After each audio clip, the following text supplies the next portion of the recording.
So now everyone can see the PPT. I hope everyone can see the PPT by screen sharing option. Okay. So in this interrupt timeline, we'll see. So here, there's an interrupt timeline. See in the upper portion, we are having a timeline for CPU. Below, we are having a timeline for input-output device. So now there is a wave that is similar to a square wave. See in the upper portion, that is in CPU. If the square wave that's indicated in the figure in slide 3, if it is high means it represents the user process executing. If it becomes low means it represents input output interrupt processing. Okay. And then if the input or output device below if you see means if that wave is high means it represents that the input or output device is idle. That is it doesn't perform any task. Then below that is a if it is a low means the input output device is transferring some data. Okay. So here the CPU, first of all I have marked it as 1. See the CPU, it is high, so the user process is executing. And then if you see the number 2, so the number 2 represents that the input device is idle, and after that it starts to become low. That is, it starts to transfer the data upon the input output request. Okay. At the position 2, the input output device starts transferring once the request means that some CPU or some other device may request for some data. Okay. That is input output request. So after the completion of the transfer, that is indicated by transfer done, that is in number 3, you can see after the transfer is completed in input output device, the signal goes high. Okay. Once the input output operation gets completed, there will be interrupt generated. Okay. That is indicated by the number 4. See the CPU, that is in the above signal, you can see the low dip, that is the input output interrupt processing is done. That only indicated by the low signal for some period. Then after that we are having number 5. See again there is some input output request. So upon that input output request, the input output device will start transfer the data. So the number 6 indicates that the transfer is done. After the transfer is completed, then again an interrupt will be generated. So if you see in the CPU line, that 7, number 7 denotes that low line. Okay. It does after completion of interrupt input output transfer, an interrupt will be generated. That interrupt will be generated by the device controller to the CPU. Okay. I hope now you will be clear about that operation.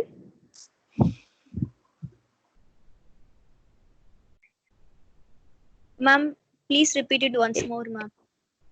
Okay. Okay. So here we are having 2 signals. We are having request you to in so there will be no disturbance.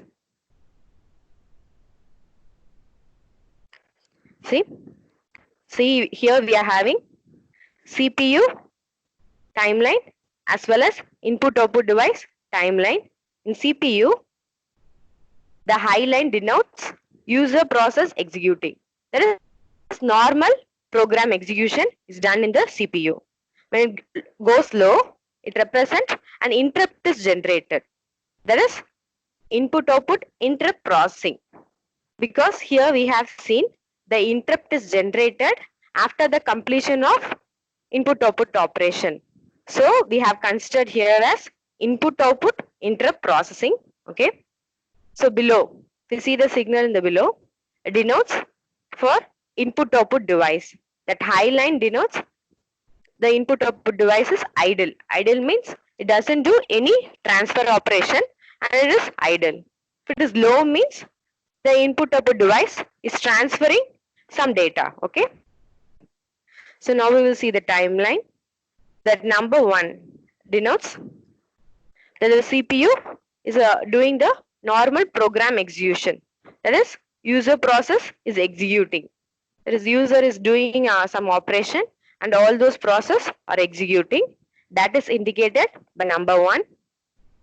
So in the same line, if we go below, you can see the number 2. So in number 2, the input-output device is idle. Now it changed to transferring a data. Okay, that transfer happens once there is a request for input-output transfer. Okay, that is only given below as input-output request. Okay, if you want to transfer some data, transfer means you can give any input through the input device, or you can display any input through the output device. Okay, that is the input-output request. Then the number 3 denotes, see the line goes from low to high. That is the transfer is completed. Okay. So low means it is transferring. High means the input-output device becomes idle. That is, it has completed the transferring of data. So after completion of input-output operation, the CPU should have a interrupt. That interrupt is generated from device controller to the CPU. That interrupt is denoted by the number 4. See, in that high line you are having a little portion of low line. Okay, that is to indicate that the input-output operation is completed. So there is a low line in the CPU. After the input-output generation and is executing, again that line goes high. That is, the user process will be executing. There is a normal process is done in the CPU. Okay. In the below, in input-output device, you can see in the number 5, again an input-output request comes. Okay. So you have to transfer some data. So while transferring the data, that line goes low. Okay. So once the transfer is completed, the line becomes high. That is indicated by the number 6. Okay. So after input-output completion, there will be a low signal in the CPU to indicate interrupt processing. See, that is indicated by number 7. See, there is a little portion of low signal. So now you can understand. Now your doubts are clear? Okay. If you have any doubt, you can ask me also. Okay. This is how interrupt is involved in input-output operation. Okay. Next, you will see the storage structure. So before going to a storage structure, we will see some storage definitions. So I hope you all know about bit. So bit means is a abbreviated form of binary digit. So bit means it is, in machine language, it is 0 or 1. Okay. So 1 byte. So bit is the smallest storage notation. So after that comes 1 byte. So 1 byte includes 8 bits. Okay. Then in an operating system, you will come across a word called word. So word means it is made up of 1 or more bytes. This word is denoted by the CPU.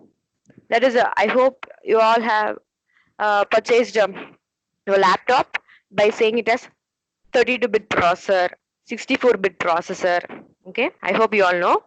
So by that name, By that name, if it is a 32-bit processor, in that system, we say the word as 32-bit.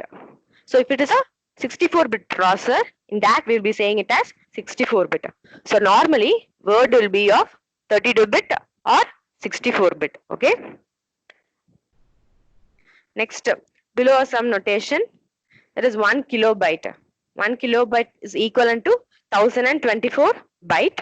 Then 1 megabyte is equivalent to 1024 kilobyte, or otherwise we can say it in terms of bytes as 1024 square bytes. There is 1 kilobyte is again 1024 bytes. Likewise we are saying. Then the next storage notation is 1 gigabyte. So 1 gigabyte is 1024 megabyte. Can also be said in terms of 1024 cube bytes. This megabyte means kilobyte. Kilobyte can represented in terms of bytes. Likewise, we are having it in cube. Then 1 terabyte is equivalent to 1024 gigabyte. Then 1 petabyte is equivalent to 1024 gigabyte. This is a basic storage notation. Okay. Next, we will see the storage structure. Okay. So why we need a storage element? Because if a CPU needs to execute any program, we need to have that program in memory. So we need a memory, a storage device. Okay. So CPU can load the instruction only from the memory. So what all the CPU performing should be available in the memory. So we need a storage structure. So in computer system, there is generally two types of memory. One is primary memory, another one is secondary memory. So primary memory is also known as main memory. So this main memory is the largest storage device that CPU will access directly. Okay. The secondary storage and all is accessed by the CPU indirectly. Okay. So this main memory is a storage is accessed by the CPU directly. Accessed means it is read or written. So reading means that is data transferring from the main memory to the CPU. So reading means normally you are reading a book. For reading a book, you'll be reading some data in your book as text in your book. Likewise, reading means transferring data from memory to CPU. Writing means you will write something on a notebook. Likewise, write operation means transferring data from CPU to the memory. Okay. This read and write operation only denotes accessing a memory. Okay. Accessing means that is data transfer between two components. So this main memory can be accessed randomly. Randomly means any part of memory can be accessed. Then this main memory is volatile in nature. So in storage system, you have to know about two types. It is volatile storage and non-volatile storage. Volatile storage means the content of the memory will be as long as the power is there in the system. As soon as the power is turned off, the content of the memory will be erased. It is in case of volatile. Volatile means it is normally evaporable. That means, so as soon as the power is turned off, the content of the memory will be erased in terms of volatile storage. In non-volatile storage, even if the power is turned off, this power means power supply. Power is turned off, the content of the memory will always be in that memory. That is non-volatile storage. See, our main memory is volatile in nature. So, if the power is turned off, our content of the memory will be erased. Okay. So, for main memory, we'll be having normally two types of memory.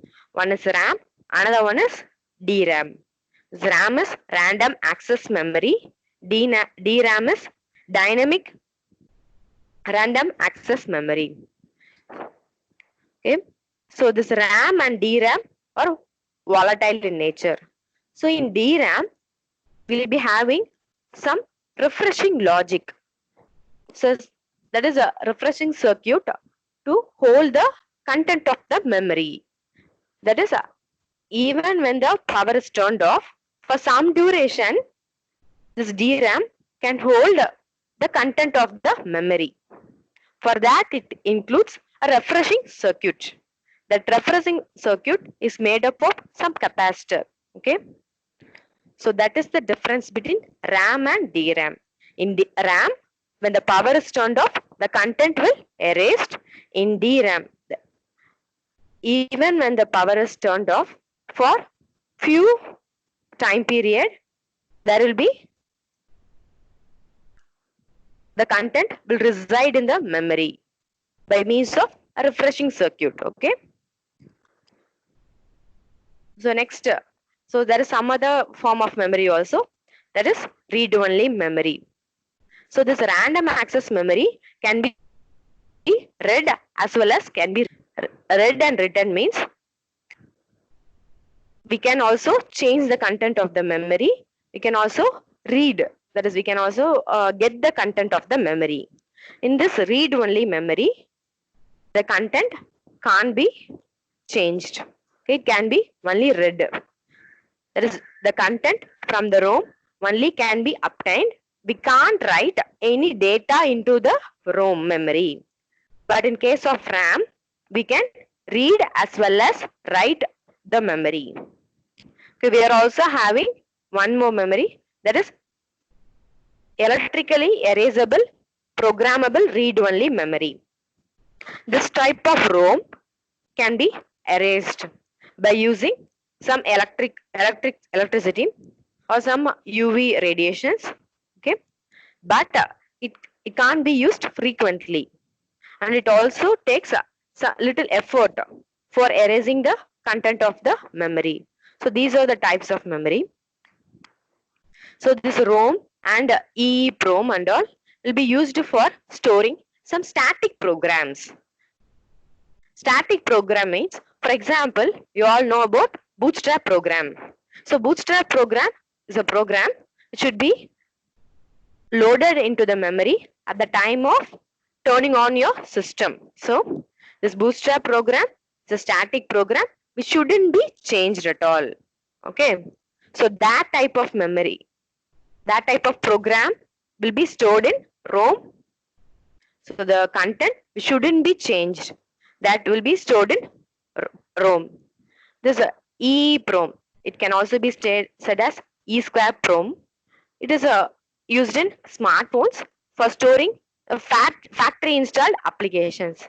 That is, if you buy your smartphone, if you buy a new smartphone, there will be some default applications.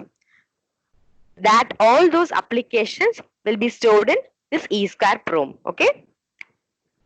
The default applications can't be erased with some specialized software. Okay. All those factory installed applications will be stored in smartphone in this E2PROM. Okay. Next. So we are having main memory. Then why you need for secondary memory, we will see. So this main memory is small so that all the data and the program is saved permanently. So we have already seen main memory is volatile in nature, and it also is not sufficient to store the data as well as the program permanently. So we need a non-volatile storage, and then it is not sufficiently enough. That is, we are having a single. If you buy your PC, a personal computer or a laptop, you will ask what is the capacity of the RAM. This RAM is your main memory. Other than RAM, there will be some secondary memory also. Because using your laptop or your personal computer or your smartphone, you can have several storage capacity. So that to increase that capacity, we are having that additional secondary storage. Okay. So the secondary storage is nothing but an extension of main memory, and it is also non-volatile in nature. The commonly used secondary storage or magnetic disk. Okay, this provides accommodation of program and data. So what do you mean by program as well as data means? See, while running, we are having several system programs, application programs. The system programs are the programs which can't be changed. But these application programs are nothing but your application softwares which you are installing in your computers or in your smartphones. Smartphones means these are apps you are in. Okay. So these are the programs. Data means once you create a file, that is, for example, a MS Word document, that is a data. Or you create a draw some picture, or you save some image. So all those comes under data. Okay, I hope you know. Now you're clear what do you mean by program and data. So there's a common storage structure. PC means it has a register, a main memory, and a magnetic. So register, in previous class itself I told, it is a collection of flip-flops. Registers is nothing but a collection of flip-flops. Then main memory and magnetic disk. This magnetic disk is nothing but your secondary storage. These registers will be available in the processor. I hope you all know the processor you're using in your Intel core processor. Like that, you will be having some processor. Intel core, AMD processor, and some microprocessor and all you have come across. Okay, all those processor also includes some registers. Okay, and then we will see the storage device. So these are the some secondary storage devices which are frequently used. The first one is hard disk. So the corresponding images for all the storage device is provided in the right side. So you can look into parallelly. So hard disk. So hard disk is a non-volatile storage. It contains a magnetic disk. So non-volatile storage means even when the power is turned off, the content of the memory will remain as it is. Okay. Then floppy disk. So floppy disk is also a magnetic storage. So it is a thin, flexible magnetic disk. So sealed in a square plastic carrier. I hope you can see it in the image provided in the slide. Then magnetic tapes. So magnetic tapes are nothing but, so in this you are having a tape. Within that tape, you will be having some film-like structure. That is your magnetic tape.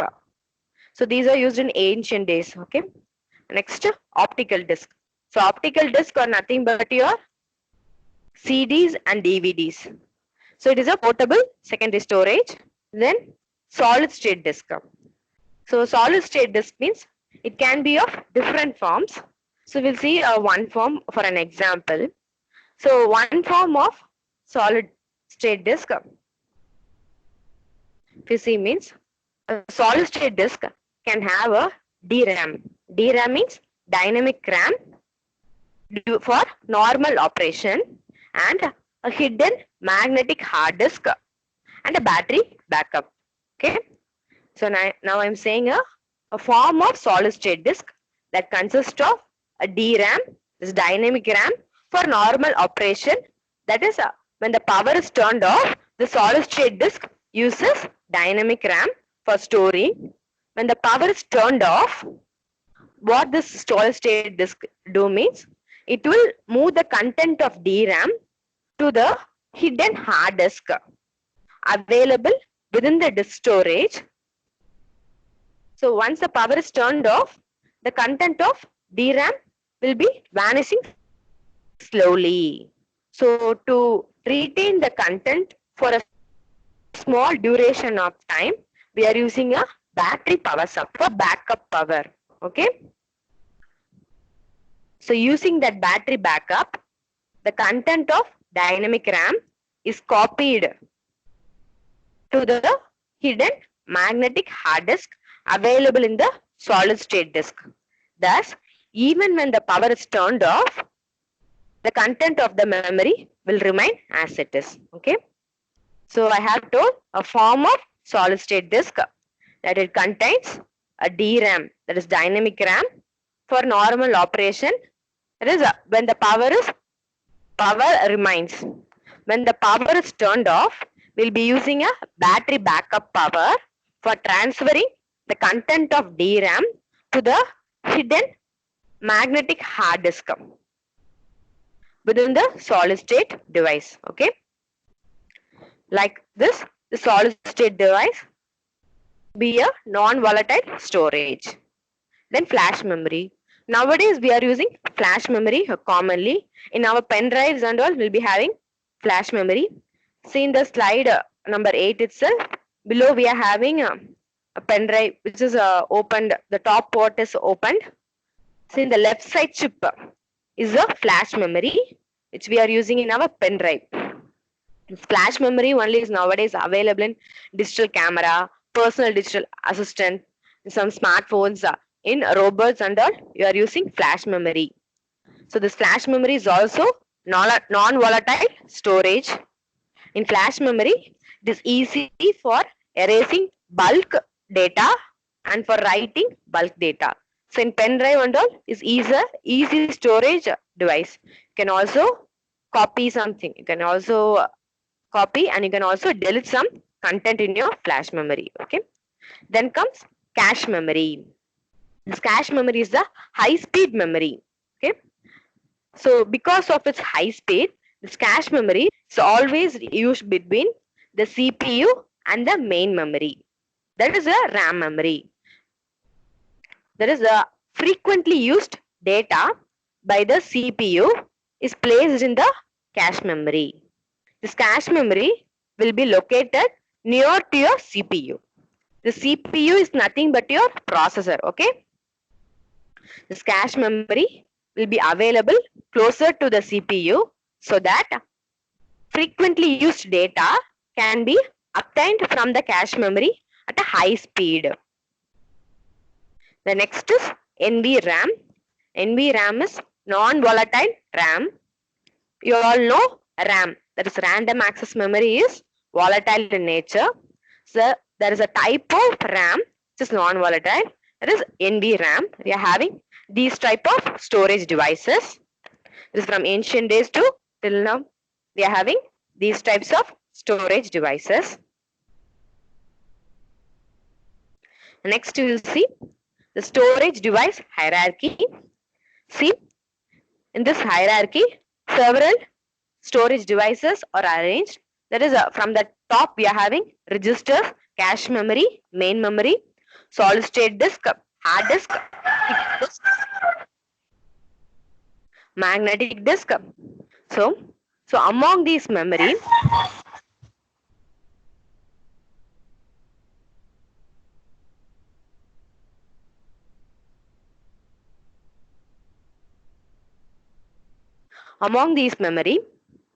the top three, that is the registers, cache memory and main memory, are volatile in nature.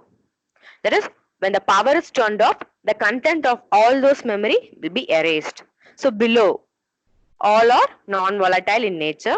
So in this hierarchy, in the higher levels, we are having expensive memory.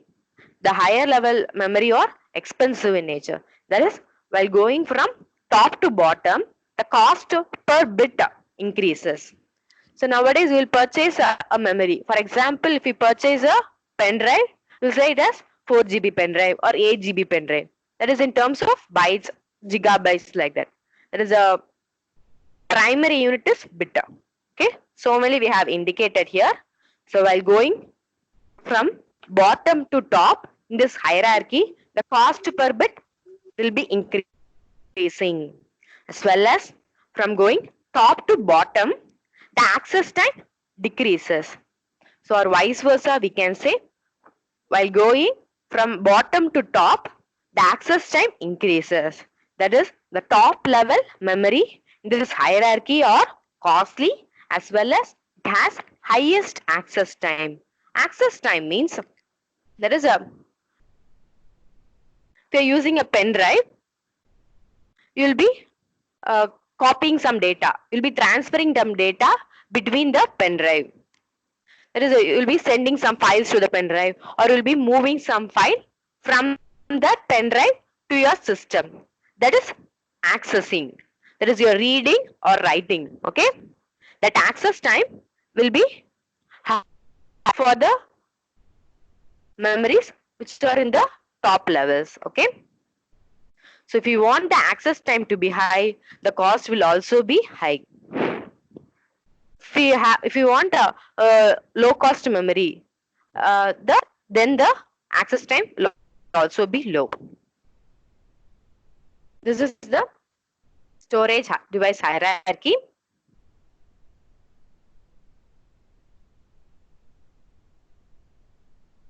Okay, due to the time constraint, we will see this input output structure and all in next class. So today we will see a quick recap of what we saw in today's class. First we saw what do you mean by interrupt. So we saw a interrupt timeline that is associated with input output operation. Then we saw some storage definitions and notations. Then our storage structure. What are the types of memory available, the main memory and secondary memory. So why we need secondary memory. So we need secondary memory so that we need a large amount of memory as well as a non-volatile storage device. Okay. Then a storage structure we saw. A normal storage structure in a computer system will have a main memory, secondary memory and some registers. Then we saw some storage devices. Then the storage hierarchy. Okay, I hope today we are having class up to 11:45, no? Then we can continue the class. So I thought it is 11:30. So everyone are in the call now? So it is 11:45 only, no? Today's class will over. So we can continue. Next we'll see the input output structure. Okay. So input output means the storage is also a part of the input output device of a computer. So the commonly known input output devices are input devices means keyboard, mouse, joystick and all. Then output devices means monitor, printer, plotter. Okay. So all these input output devices will be connected to a computer system, and for each and every input output device we need a device controller. Okay. So each device controller is in charge of a type of device. So this device controller includes a local buffer storage, as we have seen in the last class itself, and also some set of special registers. So why we need these registers means to indicate that the operation is read operation or write operation. That is, in the last class we have seen a type of USB controller, type of device controller, that is USB controller. This USB controller is used for connecting devices like keyboard, mouse and printer. Hello, hello, hello, hello, hello, hello.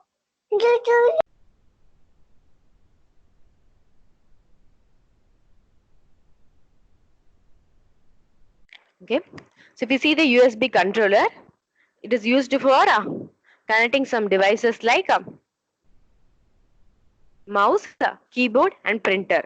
This mouse and keyboard are input device. This printer is an output device. So we are performing read as well as write operation. Okay. So we have to specify whether the operation going to perform through the device controller is read or write operation and which type of device. So we are having, in case of USB controller, we are having 3 devices connected to it. So which device is going to transfer data? So all those informations are available in this special purpose registers. Okay. And also we are having a device driver. So device controller means it is a hardware component. Last class itself I have shown you a sample. SCSI device controller, which can accommodate up to 7 devices. It is a hardware. This device driver is a software program which is meant for each device controller. Okay. So each device controller has a device driver. Device driver is nothing but a software program meant for a particular device controller. Okay. This device driver understands the device controller and provides a uniform interface between the devices and to the rest of the operating system. So we need this device driver. So device driver is a program. Device controller is a hardware component. Okay. So be clear what is device controller and device driver. And next we will see how input and output operation happens. Okay. See in this slide itself, in the right side column, it is provided. So to start a input output operation, first what are the operations needs to happen using the device controller and the device driver. We will see one by one. So to start a input output operation, the device driver first loads the appropriate registers within the device controller. That is, it states whether it is a read operation or whether it is a write operation, or which device is going to transfer some data. So all those details will be set by the device driver to the device controller by writing in the special registers of device controller. Okay. After this device controller will examine the content of these registers to know what are the actions going to happen. Okay. Then the device controller will start to transfer the data. We have already seen the device controller transfers the data with the help of its local buffer storage. Okay. Likewise, the transfer of data will happen. So after completion of data transfer, there will be a interrupt generated from the device controller. That is, in the device controller, the device driver only will generate an interrupt to the CPU informing that the input output data transfer is completed. Okay. So after this device driver will give the control to the operating system. So in the input output operation, this device driver program only performs all the input output operation, leaving the operating system. So after completion of this input output operation, this device driver will hand over the control of the device to the operating system. Likewise, the input output operation will happen in a system. So if we see here means, see, so after completion of each and every input output operation, there's an interrupt generated. So if we are transferring few amount of data means it will be helpful for us. If we are transferring large amount of data means, so after transferring each and every data, if an interrupt is generated, then it will be a big headache to us. And it will be also a time consuming process. For that only, a technique known as direct memory access or DMA came into life. This DMA or direct memory access. So we can see this with the help of the image provided in the right side. See in the figure provided in the right side of the slide. I hope you all can see it. In there, we are having instructions and data in the memory, and then we are having a CPU.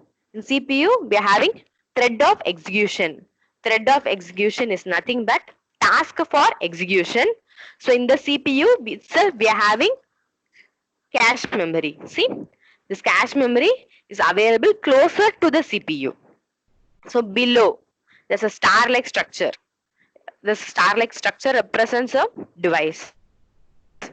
First, we will see in normal input-output operation, what will happen. So in normal input-output operation, the CPU will say whether it's read or write operation to the memory using that instruction execution cycle. I hope you all can see instruction execution cycle. That is read instruction or write instruction. You have to execute it. So you have to need read means the CPU needs to transfer the data from memory to the CPU and then to the device. Okay. Write means the data should be written from the device through the CPU then to the memory. Okay. So for giving that instructions, whether it is read or write, we'll be using instruction execution cycle. So below we are having a data movement. Through that, these lines are nothing but bus. Okay, bus is nothing but a communication line. So this data movement line transfers the data from memory, CPU, and then the device. See, in the device, we are having an input-output request. So, the device needs to transfer a data. First, it will send a input-output request. So, after that request reaching the CPU will ask it to the memory by means of instruction execution cycle. Suppose if the device sends a read request, CPU will ask the memory this read request through the instruction execution cycle. The memory accepts it. Then from the memory, the data will be transferred through the data movement line and then it will be sent to the device from the CPU. Okay. Then after transferring the data from the device, an interrupt will be generated to the CPU, informing the CPU that the input-output operation has completed. Okay. This is the normal case. We have seen there is a after transferring each and every data, an interrupt will be generated. Okay, we have to go through all these process in normal input-output operation. There's a special case, direct memory access. See, in that figure itself, a line between the device and the memory is drawn as DMA. DMA is direct memory access.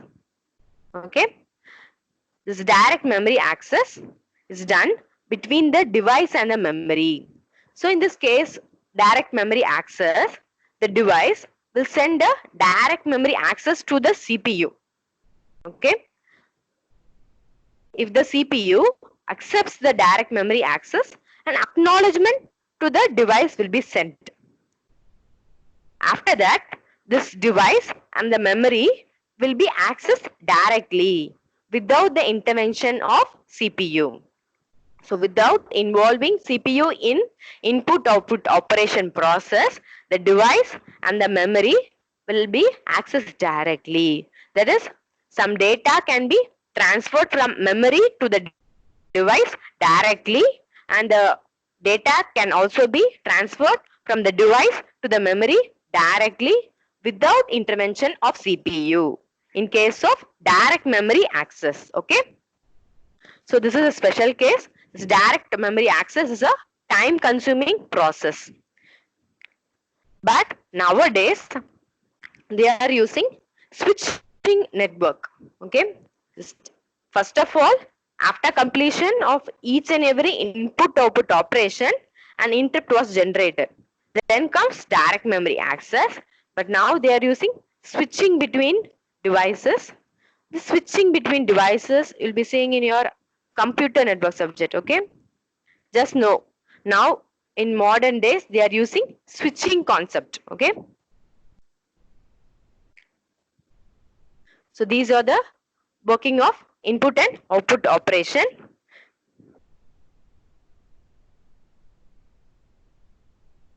Next we will see the computer system architecture. So computer system architecture means here, so based on the number of General purpose processor. So I hope you all know what do you mean by processor. The CPU, central processing unit, is known as processor. Okay.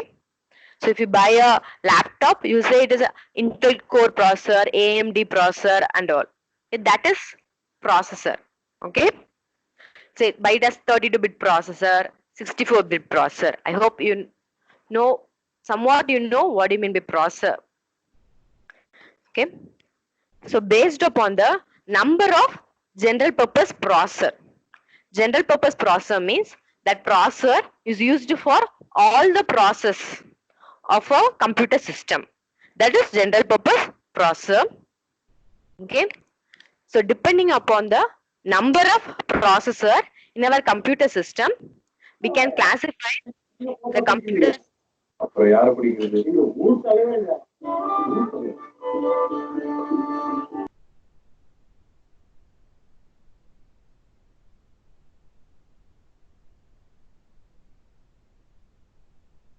So based on the number of processor in our computer system, we can classify it as single processor system, multi-processor system, and cluster system. Okay. So first one, from the name itself, is said this as single processor system.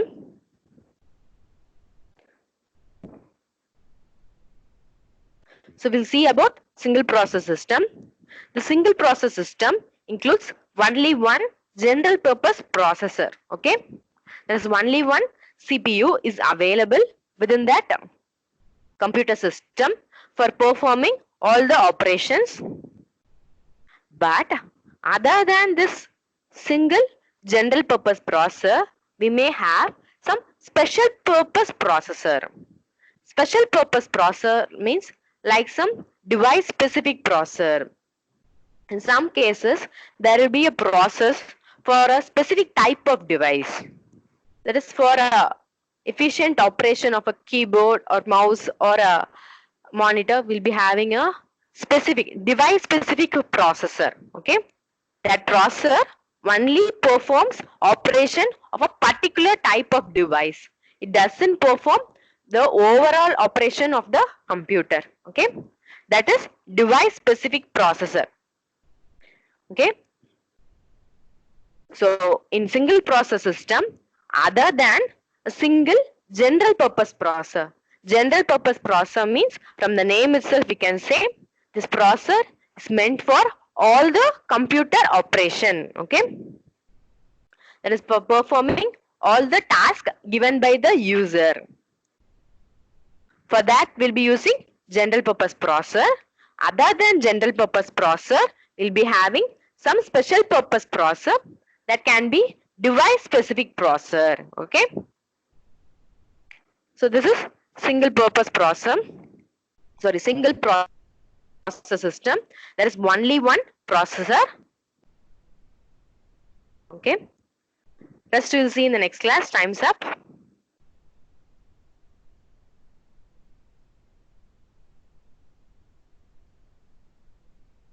So I have already gave a quick recap of what we have seen in the today's class up to storage hierarchy. Then in input output structure, we saw how this input output operation happens using device controller and device driver. Device controller is a hardware component. Device driver is a program meant for a specific type of device. Then we saw the how an input operation happens in normal situation, and then how it happens using direct memory access. All those we saw in today's class. And then we saw computer system architecture. That is based on the type of processor in a computer system. We can classify the system as single process system, multi-process system, and cluster system. Today we have seen about single process system. The rest multi-process system and cluster system, we will see it in the next class. Okay. If you have any doubt, you can ask me. If you want me to repeat any topic also, you can ask me.